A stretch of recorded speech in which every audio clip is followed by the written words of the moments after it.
My wife, a 35-year-old female, and I, a 34-year-old male, share a life together with our 3 kids. However, our marriage has been plagued by long-standing issues that came to a head at the close of 2021.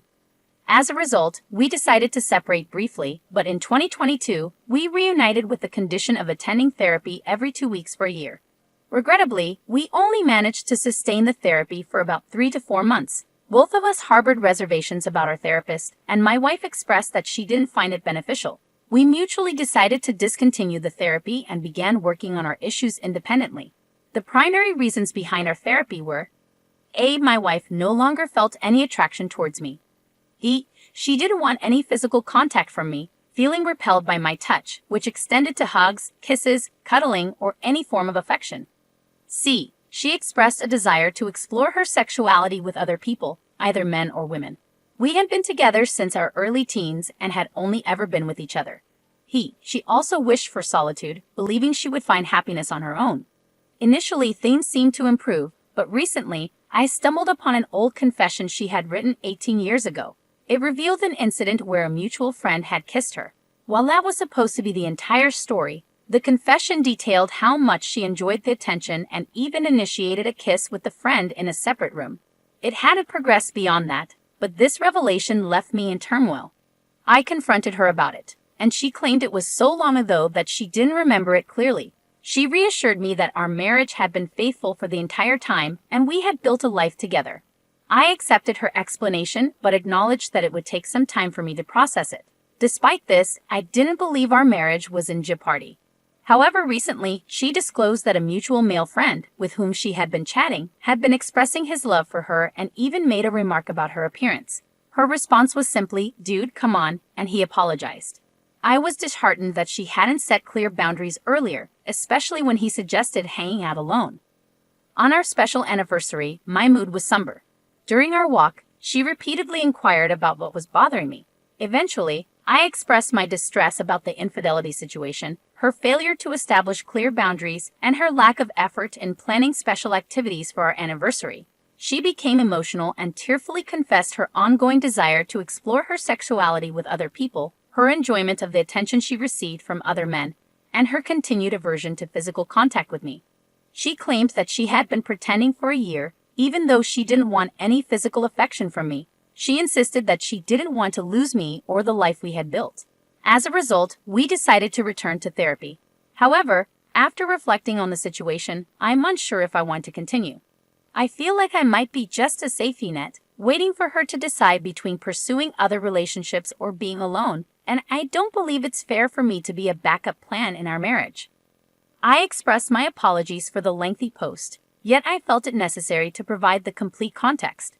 Would I be unreasonable to consider a divorce, even though we had agreed to undergo therapy?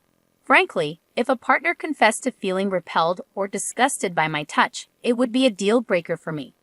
Add to that her desire to explore her sexuality with others. If she's inclined that way, she should pursue it in a different relationship. This situation is clearly causing you immense sadness, and I believe it's time for me to end this relationship. Possibly Zesty Close astutely observes that living with someone who finds the idea of touching me revolting is unbearable. Even if she changes her stance, I don't need justification to change my mind first. Alaufa sees her desire as wanting the comfort of a home, me, while not wanting to actually be with me. I become her backup plan. I won't fall for her declarations of love or proposals to try therapy again. Her actions show a lack of respect, which renders any love meaningless. Wei's insight echoes this sentiment. She's using me for stability, making her life easier. I deserve better, and she deserves to learn that the grass isn't always greener. The crown and anchors question lingers in my mind. Why am I still in this marriage when my wife finds me physically repulsive? It's time to face the truth that she has been dishonest for a long time. It's clear she's using me, and it's time to end this relationship. I edited my post to address some questions. We both share household responsibilities, including chores, taking care of the kids, and communicating about household tasks. I'm not a neglectful or apathetic husband who sits idly by while my wife watches the kids and takes care of the household. I've always been actively involved in our family life. However, one reason I wanted to discontinue therapy with our previous therapist was due to a concerning incident involving my wife's inappropriate messages with a coworker. While I was at work, I was fixing a backup phone that our kids use when I noticed these messages popping up. I confronted my wife about them, and she initially denied their existence, claiming she had already deleted them. It was only when I revealed that I had seen the messages on the other phone that she apologized and confessed, subsequently ceasing communication with the coworker. However, when I shared this incident with the therapist, she brushed it off and made me feel like it was my fault. I realized she was prioritizing my wife's interests over mine. Furthermore, my wife has always had validation issues, losing her sense of judgment when someone compliments her or gives her attention. Despite trying for 20 years to be enough for her, she seems to hold other people's comments in higher regard. Despite all of these challenges, I can't deny that I love my wife with all my heart. We share 3 children, and the thought of losing 50% of my time with them through shared custody is something I wish to avoid. My wife remains the most beautiful woman I've ever laid eyes on, and she still has the power to make me feel weak. Even after 3 kids and 2 decades together, this is the most difficult decision of my life. Living without her might be necessary for my self-value and self-respect, but it's an incredibly hard decision. The OP provided an update to their post, stating that they received many messages offering advice and interest. They mentioned having read over 1,000 comments over 2 days and sharing a conversation with their wife, which they had written down and asked her to listen to without interruption. They begin the conversation by addressing their wife's previous statements. I don't know what you thought you were going to accomplish by telling me that you were repelled by my touch. You want to explore your sexuality with other men and women, and you want to be alone. I think you thought that by being honest, it was the right and okay thing to do. However, it just showed me how little respect you have for me. I don't believe you realize how insulting and disrespectful everything you said is. You don't consider my feelings at all. You seek validation from other men and never set any proper boundaries until I find out or a line has been crossed. I can't remember a time in 20 years where you've said, "Stop, this is inappropriate, and it shouldn't go any further."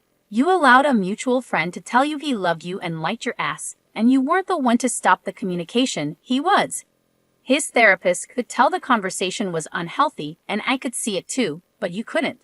Either you don't respect me enough to put my feelings ahead of your own need for validation, or you simply don't care. I can't fix this, and you don't seem to want to fix this. I've been there for you for 20 years. My love for you has remained unwavering, my affection, my devotion. However, it's evident that you don't share the same sentiment. You believe you're missing out on something and hope that exploring that void in the arms of another person will fill it. But it won't. Instead, it will leave you utterly alone, our family gone, and be gone, because you think the grass might be greener on the other side. I can't fathom how someone with a loving husband, someone who cares, respects, and means the world to them, someone with 3 beautiful kids, a robust support network, good friends, and a loving family, could abandon their entire life for a fleeting experience, thinking it will bring fulfillment. Plain and simple, you're using me. I've become a safety net for you, a place to return to while you explore. But I'm not a fallback option. I'm not a safety net. I am a person who deserves love, touch, romance, and admiration. I deserve respect and reciprocation. I want to be crystal clear. You not telling me about these issues and letting an entire year pass while I thought things were improving is a form of deceit. I'll be attending therapy by myself to understand why I've allowed such abuse and neglect from the person who was supposed to guard and protect me, the one I thought I'd share my life with forever. I'm not asking for a divorce right now, but things need to change. You must attend therapy by yourself. After 6 months of both of us being in therapy, we can consider couples therapy. During this time, you need to stop seeking validation from other men. I don't want to police your conversations, but daily interactions with single men are inappropriate until you can clearly define and enforce boundaries. If these boundaries are broken, you'll have to win me back. Woo me, make me fall in love with you again. I expect romance dates and affection in our daily lives. Rejecting romance because you don't like it and deciding that I don't deserve it is incredibly selfish. I won't accept an open marriage under any circumstances. Monogamy shouldn't be too much to ask. If it is a deal breaker for you, then we can divorce and you can pursue other relationships. I understand that my demands may seem firm, but I'm standing up for myself and what I deserve.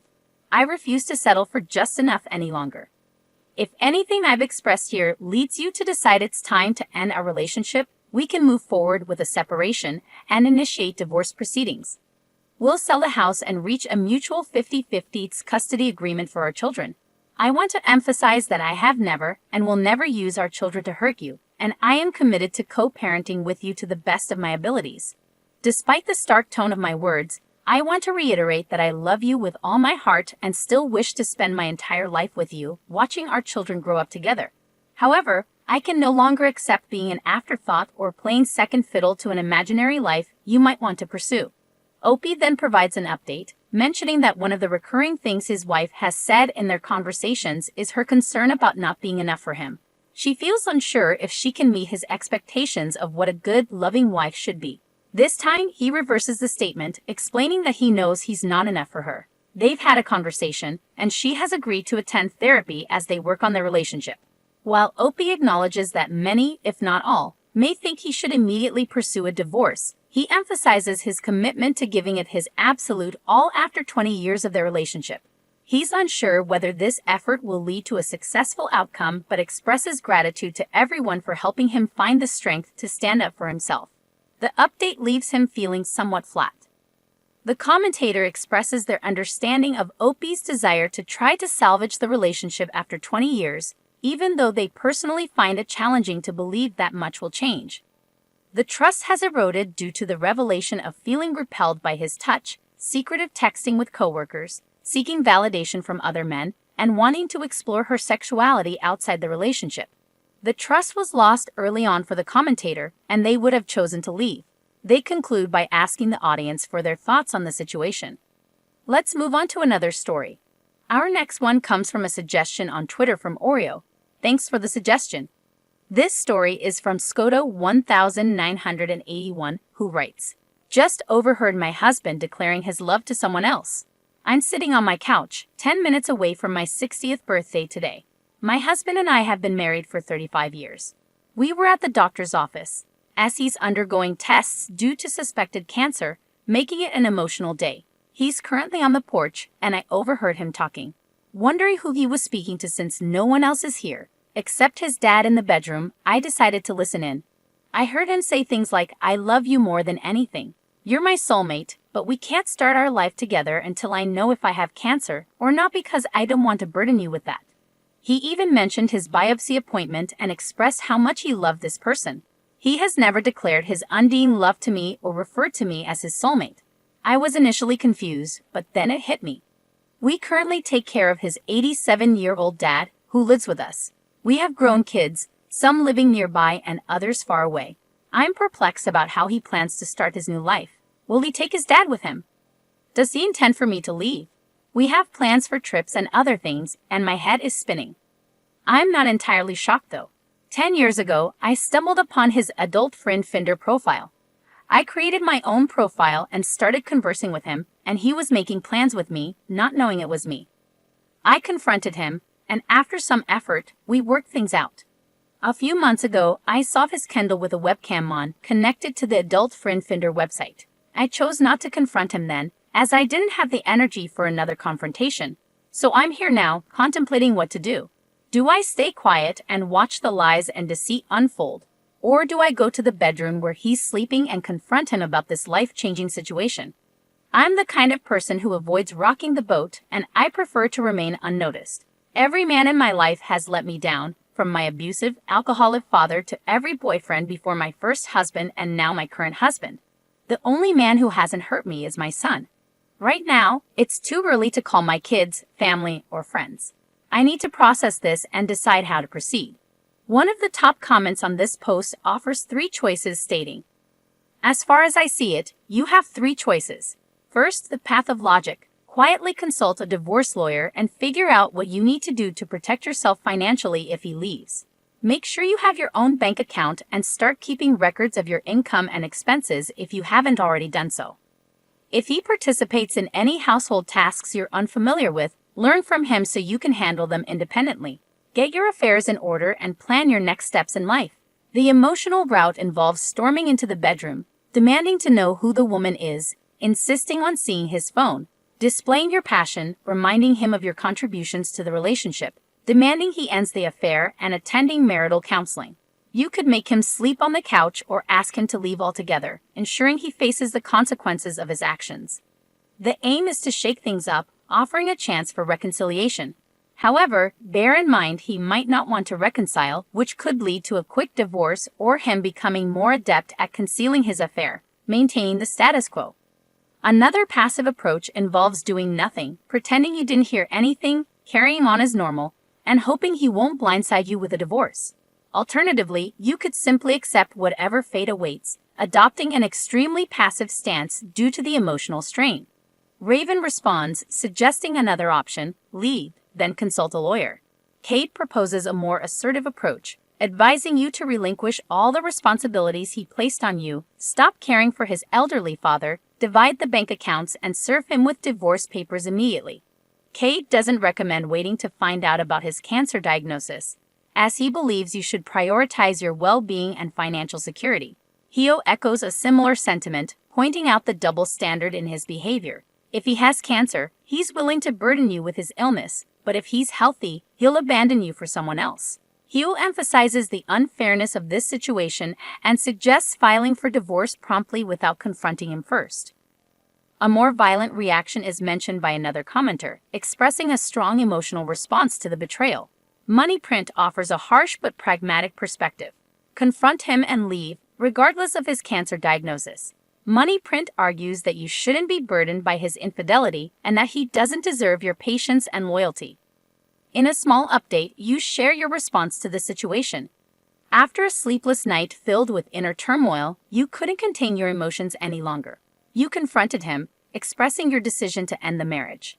The logistics of who goes where are yet to be determined, but the marriage is officially over. Despite the exhaustion, you find solace in your decision. The commentator expresses gratitude for the overwhelming support received from the community and appreciates the involvement of the readers. They acknowledge the impact of the audience's love, support, and time. The story ends with a note of gratitude and the hope to see the readers in the next installment.